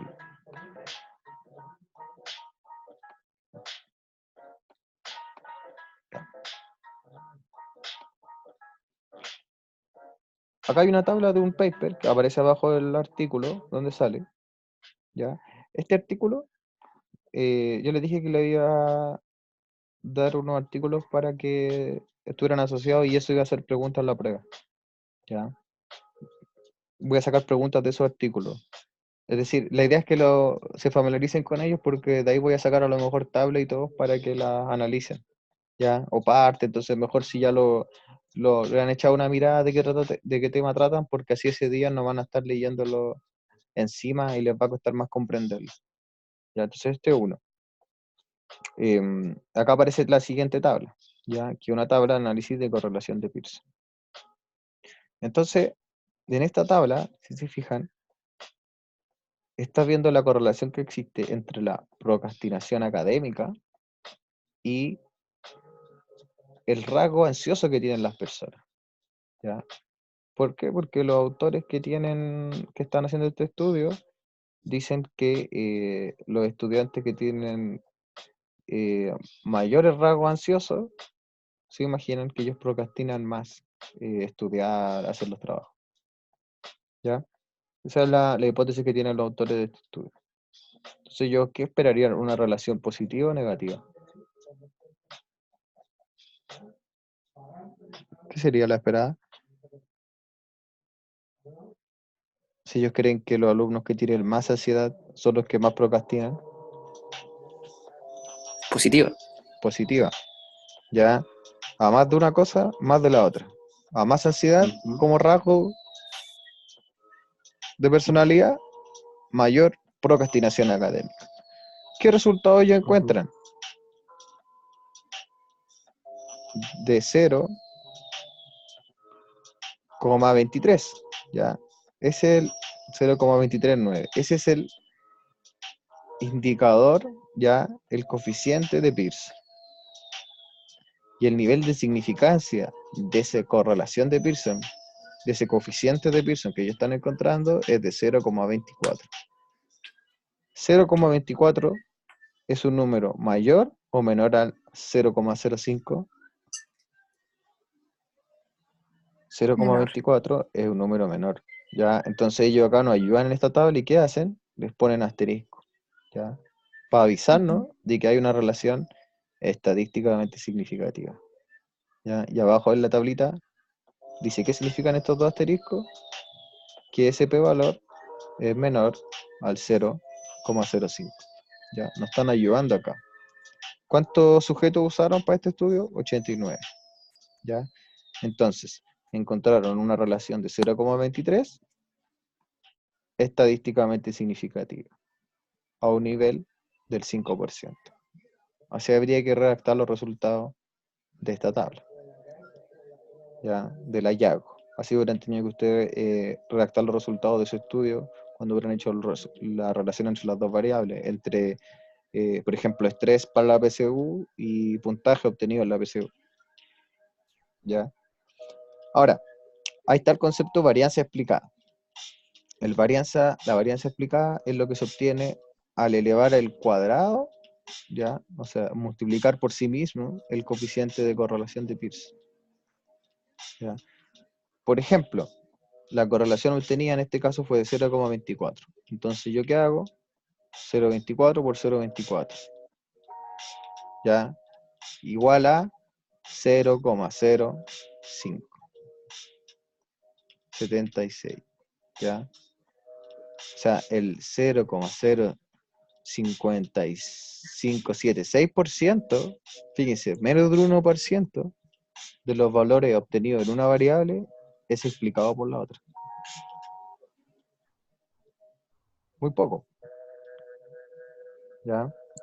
Muy poco.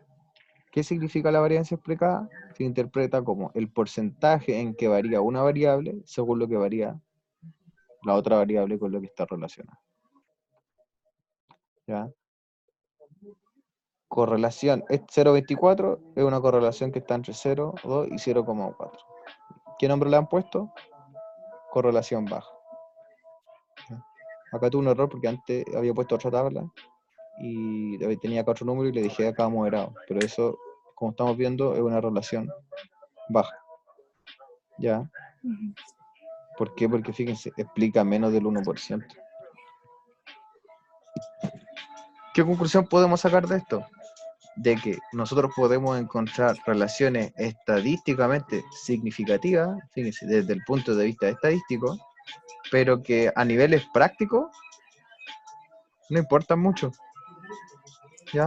Porque a mí me van a decir, mira, estoy seguro que hay una relación entre ansiedad y procrastinación, pero luego alguien te va a decir, ya, pero ¿qué tanto influye eso en lo otro? Y nos van a decir un 0,0576%. ¿Me conviene invertir en modificar la ansiedad rasgo a través de una intervención psicológica para que la gente procrastine menos? ¿Lo recomendarían? No. No, no es cierto, porque imagínense, podemos gastar un montón de recursos en terapia psicológica para que la gente cambie ese rasgo de ansiedad y van a seguir procrastinando igual. O sea, hay otro 99, algo por ciento Justamente, de influencia de otras variables. y eso es desconocido. Entonces, este estudio es bueno en el sentido que nos hace ver de que algo que podríamos nosotros intuir es lo más importante para la procrastinación, no es lo más importante para la procrastinación. Tiene Es solo una variable más que es influye. una variable más y que incluso podemos decir que es mínima, incluso Pueden haber olvidable. muchas más. Deben haber Claro. muchas más. Un conjunto de variables que hay que estudiar. Lo ideal sería encontrar una que es la que explicara el mayor porcentaje. Porque si hay una que explica el 50%, entonces nosotros podemos focalizarnos en intervenir esa variable para que la gente procrastine menos. A lo mejor tiene que ver con algo de cómo hacer las pruebas, cómo está hecha la U, no sabemos, y no tiene nada que ver con características de los alumnos. ¿Ya? Entonces, al menos ansiedad rasgo, con esto da lo mismo. ¿Ya? Entonces esa es la diferencia entre cuánto explica una variable u otra, que es un tema, y el otro es si la relación es significativa. ¿Y qué es significativa? ¿Qué significa? La seguridad de que esa relación existe. Y con existe, ¿qué queremos decir? Que es algo distinto de cero. Y la hipótesis nula, cuando hacemos el análisis de correlación de Pearson, ¿cuál será? Porque nuestra hipótesis de investigación es que hay una relación entre las dos variables. En cambio, la hipótesis nula es que no hay una relación. Y no hay una relación, si lo digamos en lenguaje matemático, es lo mismo a decir, la relación es igual a Cero. A cero. ¿Ya? Entonces, lo único que está haciendo el análisis de la significancia es decirte, este número, 0,23, ¿me puedes decir con seguridad que es un número distinto de cero en la población? Sí.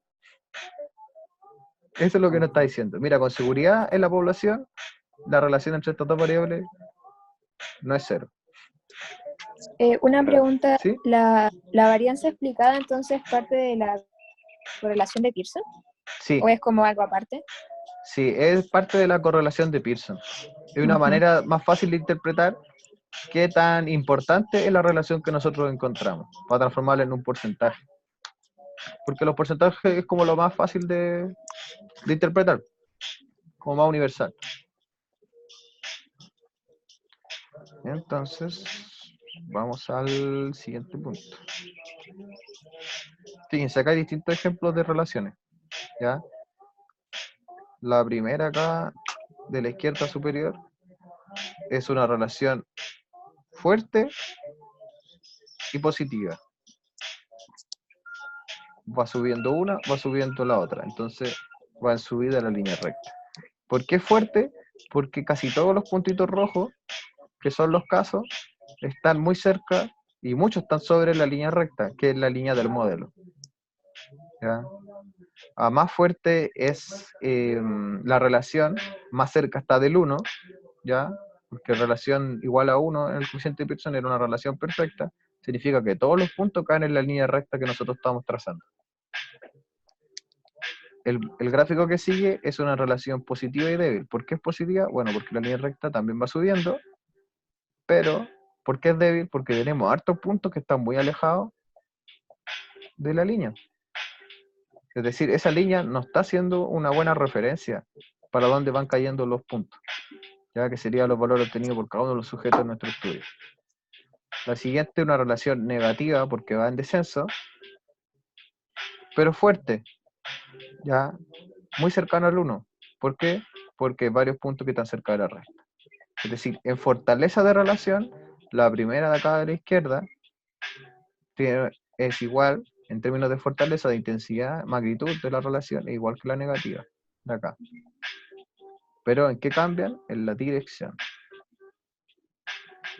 En cambio, en la parte de abajo, tenemos una relación negativa y débil, ¿ya? Baja, igual que la de acá, pero los puntos se distancian. En la siguiente dice una relación moderada y negativa. ¿Por qué moderada? Porque si se fijan, tiene más puntos cerca de la línea recta que la débil, pero igual tiene más puntos alejados de la línea recta que la fuerte. ¿Ya? Está a la mitad. Y el último ejemplo es cómo se ve un gráfico cuando no hay relación. ¿Ya? Acá los puntos están tirados al azar. ¿Se imaginan tirar una línea acá que pueda atravesar por el mayor, que pueda resumir todos estos números? ¿Cómo lo tendríamos que hacer? Como ese No se juego, puede. no sé, pues ese juego, no sé, uno, para los niños que le hacen como que dibuje siguiendo los puntos, Ajá. ¿ya? O en estos libritos que venían con crucigrama y cosas así. Miren, cómo tendría que hacer yo una línea para que calzara con todos los puntos. ¿Esto qué forma tienen? Nada. O sea, es un modelo sumamente complejo que no me permite resumir con esta variable lo que pasa en la otra. A lo mejor si esta variable la ordenara con otra, me encuentro con una línea recta. Pero al menos con esta combinación de estas dos variables que tengo acá en este ejemplo, los datos se ven totalmente aleatorios. ¿Ya? ¿Cómo mezclar pera con manzana Justamente. en el ¿Ya? estudio? Entonces no encuentro nada, están tirados al azar. ¿Ya? Por así de esta manera, no veo ni un patrón. ¿Ya? Si nosotros fuéramos pseudocientíficos, yo estaría haciendo este dibujo y digo, no, porque mira, aquí igual veo algo. ¿Ya? Aquí igual yo veo un patrón. Igual calza con mi teoría. Pero eso está sumamente forzado. Yo tiré una línea e intentar hacer que calzara como pueda. En cambio, si uno lo ve desde el punto de vista científico, yo digo, mira, yo dije que esta variable se relacionaba positivamente con la otra. Y me encuentro con esos puntos, yo dibujo y digo, mira, yo tenía esta idea. ¡Pam! ¿Qué pasó? Oye, mi línea no describe nada. Entonces, ¿qué pasó con mi teoría de que esta variable me explica la otra? No la explica. Está mala mi teoría. Porque mira la distancia que hay entre cada punto y la línea recta. Entonces, mi modelo falló. Mi teoría falló. Tengo que cambiar mi teoría, no los datos. ¿Ya? Entonces, ya no encuentro acá. Ya. Y el último punto, entonces, quedan dos diapositivas, es el de la regresión lineal. ¿Ya? En el ANOVA estaba basado en lo que había propuesto Ronald Fisher, y él investigaba a través de los experimentos, ¿ya? Diseños experimentales. En cambio, el concepto de regresión lineal viene de estudios de diseños observacionales, ¿ya? Entonces, tenemos que el punto de partida, las motivaciones son distintas de qué es lo que se intenta describir. En el ANOVA nos va a servir, como está pensado en diseños experimentales, sobre todo en su origen se pensó cuando nosotros podemos manipular la variable independiente. Eso en el origen de la ANOVA. Hoy en día podemos igual hacer ANOVA con diseños no experimentales, ¿ya? Pero en su origen, ya cuando podemos manipular variables. En cambio, en el origen de la regresión lineal, surge en estudios de diseño observacional. Entonces, acá tengo como la portada de lo que fue el estudio donde aparece este tema del análisis de regresión en sus orígenes, ¿ya? Y aparece que esto fue por Francis Galton, que era el primo de Darwin. Ya en 1886 se publica este artículo, ya como unos 10 años antes de las publicaciones de Fisher. ¿Por qué se llama regresión lineal? ¿Ya? El concepto de regresión hace referencia a regresar, ¿ya? Tal cual. Algo que vuelve. ¿Ya? ¿Hacia dónde vuelve esto? A la media, al promedio. ¿Ya? ¿Qué es lo que estaba estudiando Galton cuando empieza a ocupar esta palabra?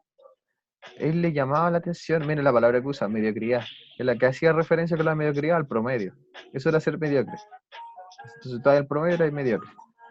Entonces, para Galton le llamaba la atención la idea de que datos biológicos de las personas, ¿ya? Que está investigando la antropología, vuelven a la mediocridad. ¿En qué aspecto? En la estatura. Es lo que se encontró, lo que describe en este gráfico antiguo, es de que los hijos de padres que estaban sobre la estatura promedio en la población tienden a tener una estatura menor que sus padres, se acercan al promedio de la población. Y los hijos de padres que están bajo el promedio de la población tienden a ser más altos que sus padres y se van acercando también al promedio, ¿ya? Entonces, ¿qué es lo que pasa? Que los hijos de padres que estaban, por así decirlo, eran casos distantes de lo normal, ¿ya? Tienden a ir acercándose a lo normal, tienden a ir volviendo, a ir regresando al promedio.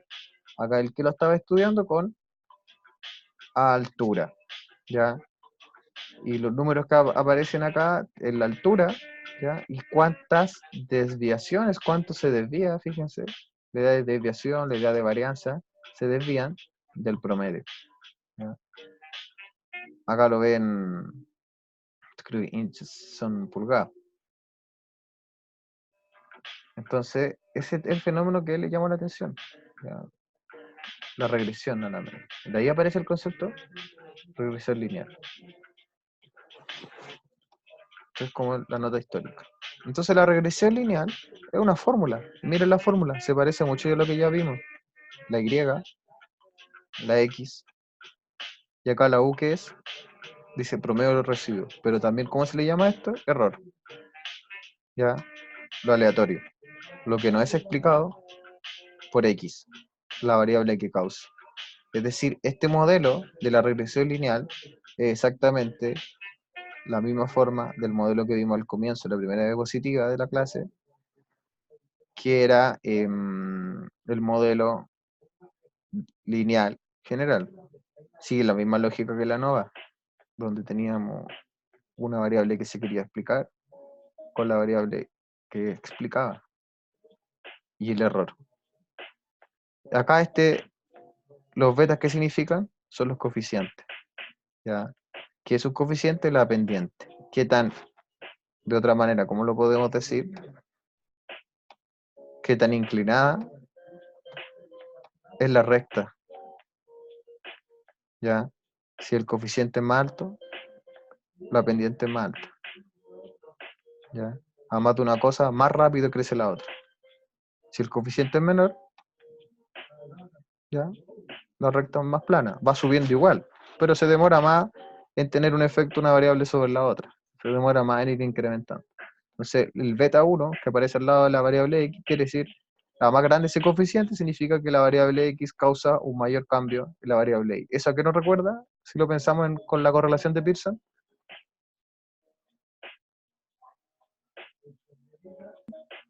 A la varianza X Explicada. explicada. ¿Ya? Entonces fíjense, el coeficiente de correlación de Pearson es este coeficiente que aparece acá, en el modelo de regresión lineal. Es exactamente el mismo. Si uno hace en el programa el análisis de correlación de Pearson entre dos variables, nos va a salir un coeficiente. Si uno mete esas dos variables en el menú de regresión lineal del software, nos va a salir exactamente el mismo coeficiente. No va a cambiar nada. ¿Por qué? Porque es el mismo cálculo. ¿Ya? ¿Qué le agrega acá? Un nuevo beta, que es la constante. ¿Ya? En el fondo, para que el gráfico pueda tener forma, desde donde empieza la línea a trazarse, le agrega una constante. Voy a dibujarla acá. ¿Ya? Entonces, nosotros tenemos el gráfico, ¿ya? Y la constante es lo que nos dice si esa recta empieza desde este punto de la línea del eje X, ¿ya? O sea, del eje Y, ¿ya? O la constante nos dice que la recta parte de ahí, o la constante nos dice que parte de acá. Es como el punto de partida. ¿Ya? Eso es lo que nos va dando ese primer beta, el tercer beta. ¿Ya? Pero está solo. Entonces, lo importante de acá que es, la regresión lineal usa el mismo coeficiente que la correlación de Pearson. La regresión lineal tiene la misma forma ya que el modelo lineal general, porque a eso pertenece, y por tanto tiene la misma forma que la ANOVA.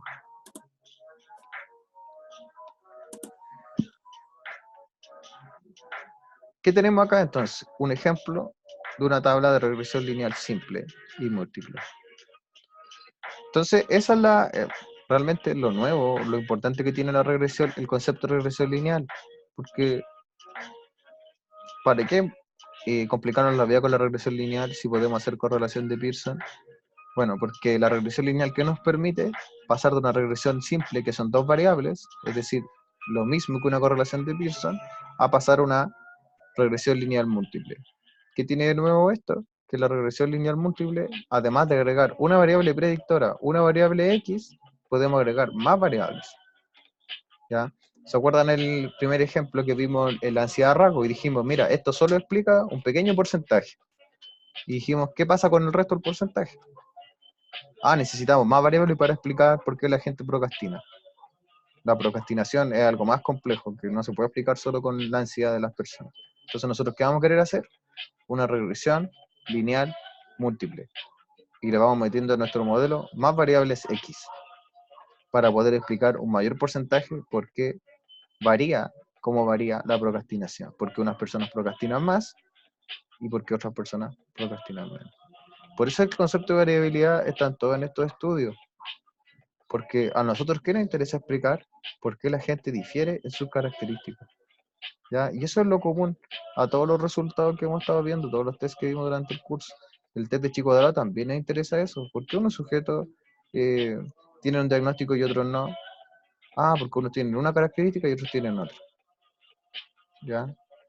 Quiero entender esa diferencia. En la TSUN es lo mismo que la NOVA, solo que tiene dos grupos.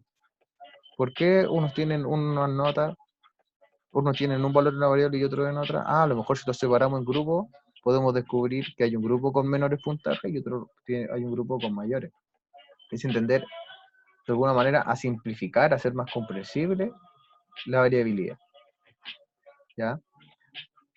El modelo de regresión lineal, la otra cosa importante del correlación de Pearson es que nos obliga a establecer una relación causal. Es decir, cuál es la predictora, que es la X, y cuál es la dependiente, que es la Y.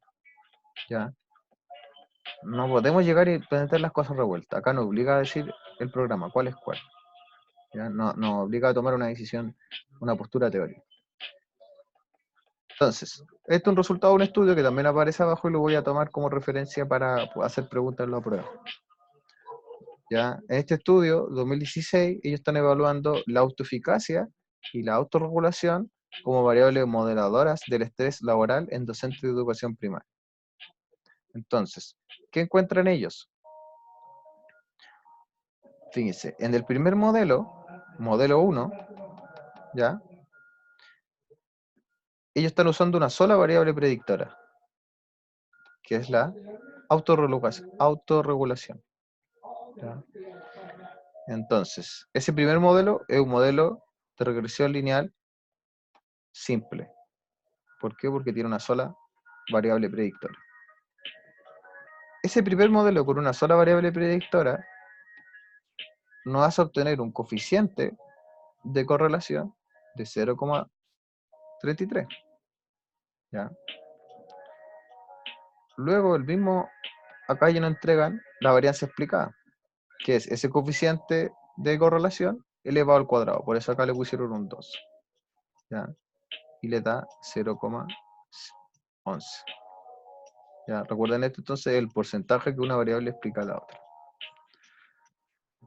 En el modelo 2, ellos ya hacen un modelo lineal múltiple. ¿Por qué? Porque están incluyendo dos variables predictoras, la autorregulación y la autoeficacia. Esas dos variables combinadas explican un 0,39. ¿De qué cosa? Del estrés. Entonces acá uno ve que la diferencia que hay entre un modelo con una pura variable y el modelo con las dos variables es muy baja, ya son décimas. Luego cuando llamo acá al R cuadrado, al porcentaje, a la varianza explicada, también lo encontramos con décimas de diferencia. Lo que aparece acá en la tabla 2, nos aparece cuánta diferencia hay entre el modelo 2 y el 1. ¿Ya? De 0,04. Es decir, de un 0,4%. Explica un 0,04% mejor al agregarle esta otra variable psicológica a mi modelo. Arriba dice cambio en el R cuadrado del modelo 1 respecto a qué? A no tener ni una variable. Fíjense, 0,11. Que es lo mismo que acá. ¿Ya? Es decir, el modelo 1 es mejor a no tener nada en un 11%. ¿Ya? Es decir, a intentar explicarlos con ninguna variable es mejor en un 11%. Luego, al meter una segunda variable, es mejor en un 0,04%. Después acá, cuando habla de significancia en el cambio, fíjense, este cambio es significativo, es menor a 0,05, un 0,01. Y el otro también nos dice que es significativo, nos dice, mira, con seguridad, el cambio es distinto de 0. ¿Pero qué tanto es el cambio? 0,04. Es muy poco. ¿Ya? Entonces, lo que tenemos que recordar es que si nosotros queremos siempre tener un modelo que explique más, pero que esa explicación se justifique, ¿ya? O sea, nosotros queremos mejorar el poder explicativo del modelo, ya lo vamos a intentar aumentando su complejidad, pero tampoco queremos aumentar la complejidad de un modelo teórico innecesariamente, agregando y agregando variables si esas variables realmente no están aportando, ¿ya? A entender el fenómeno. ¿Alguna duda de este punto? Esto es como lo más complejo de lo que vimos en la clase. O sea que estas dos variables Ujú. explicarían un poco, pero no es tan alto como, no es tanto lo que lo explican, ¿no? Hay una relación, pero no es tan grande. Exacto, las dos juntas solo explican el Sí, 15%. Es decir, nos falta no todavía, aumentan tanto, sino que separan. nos falta un 85% por explicar del estrés que tienen estos Claro, hay docentes muchas de otras cosas que educación. pueden Hay estar. muchas otras cosas. Ya, Entonces, a lo mejor alguien podría decir, mira, le faltó, y ahí uno podría ir a las discusiones del artículo. ¿Qué variable le faltó claro, medir? A lo mejor si claro. hubieran medido neuroticismo, personalidad, a lo mejor eso era más importante. A lo mejor si medían el contrato laboral que tenían estos docentes. A lo O el mejor tipo eso de era establecimiento educacional. el tipo de establecimiento educacional, el número de alumnos que tiene en la sala. Claro. ¿Ya? De repente son Mm. cosas mucho más fáciles de medir que la autoeficacia, número de estudiantes o tipo de contrato, pero que muchas veces los estudios no los toman en cuenta. Y a lo mejor eso podía explicar mucho mejor el burnout que tenían, el estrés que tenían estos docentes. Ujú. ¿ya? Entonces, eso es lo que se le llama la parsimonia de un modelo.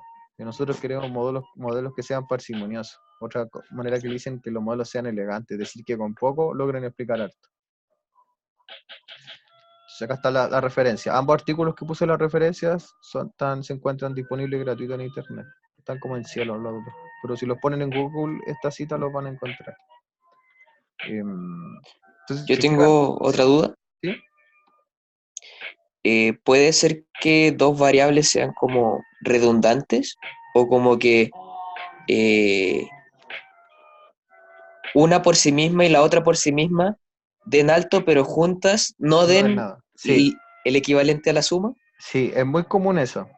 Entonces, por ejemplo, el análisis que nos falta acá, ellos qué hicieron, probaron primero solo la autorregulación, ¿ya? Y luego ellos probaron autorregulación con autoeficacia. Pero ¿qué nos falta ver acá? ¿Qué combinación nos faltó? So- Solo La autoeficacia, ¿no? eficacia Solo sola, autoeficacia, sí. justamente. A lo mejor autoeficacia solo da 0,393. Ujú. ¿Ya? Entonces a lo mejor solo autoeficacia da más que autorregulación con autoeficacia juntos, porque se son como redundantes la autoeficacia con la autorregulación, y la autoeficacia es quizás un poquito mejor que la autorregulación. Porque teóricamente podría ser que el concepto de autoeficacia engloba el de autorregulación. Y cuando dos conceptos teóricamente, uno engloba al otro, probablemente no va a tener sentido meterlo en el mismo modelo, porque van a estar hablando de lo mismo. Sí. Entonces yo tengo que ir como probando todas las combinaciones cuando voy haciendo el análisis de esto, porque nos va a quedar la duda, ¿y cuánta era la importancia de la autoeficacia solo? Acá no lo pudimos ver, al menos en esta tabla. Pero perfectamente es lo que dices tú, podría yo meter dos variables juntas y que estén siendo redundantes. ¿Ya? Yo quiero meter variables que no expliquen lo mismo que la otra, que se vayan complementando. Entonces tendría que buscar otro tipo de variable que yo piense que podría complementarse con la autorregulación o con la autoeficacia y no vuelvan a preguntar por lo mismo, por ejemplo. ¿Ya? ¿Esa es la pregunta? Sí, está claro. Ya. Y entonces creo nomás que parece que esto era lo último que quedaba. A ver, voy a ver. Y eso era, ¿ya? No sé si le queda una duda a Celeste respecto a la primera materia, No, o sea, o igual sirvió para con repasar la harto. ayudantía, Ujú. con la ayudantía que hizo Felipe la otra vez, igual me fue como mucho mejor en la segunda prueba. Ya, Entonces, súper. igual, Ujú. por lo menos con esa materia estoy bien. Ahora voy a tener que estudiar esto nomás. Ya. Revisa ¿cómo se llama? Los artículos que te mandé para que veas como las tablas, po, y como la hipótesis que ellos tenían, porque de ahí voy a sacar las ideas para la prueba. Como la Ya, hipótesis, o ya, voy a sacar preguntas hasta para hacer de la primera materia, pero voy a usar ejemplos como de las variables que en esos estudios usaron, ya. para que no sea algo así como totalmente nuevo. Entonces de ahí voy a sacar todas las posibles preguntas, para ver Y, qué tan entendieron la materia. profe, ese del texto que iba como bonus, ¿ese es aparte de esta materia? No, los bonos serían estos textos, Ah, ya, estos ya, ok, artículos ya que son. entendí. Sí, Ya, porque estuve buscando como que solo explicaran de la nova y eso, pero eran como más complejos y sentí que lo iban a enredar más. ah, Entonces lo ya, que vamos a usar van a ser estos artículos que es como aplicado de esos análisis que hemos visto en clase. ya, Entonces la idea es que lo repasen para que le echen una mirada y vean si entienden bien los análisis y me pueden ir haciendo preguntas durante la semana sobre cómo interpretar las tablas que aparecen ahí, ¿ya? O resultados similares. Pero eso sería como la ya, base. pues, profe. Eso, Entonces la prueba es el 29 a las 10. sí, ahí yo les voy a mandar por correo, les voy a mandar el documento, ¿ya? Y van a tener todo el día responder las preguntas. Ya, bacán. Chao, profe, muchas gracias. Chao, Ya, cuídense. chao, esto va a estar grabado para que lo puedan repasar. Chao. Chao. Chao.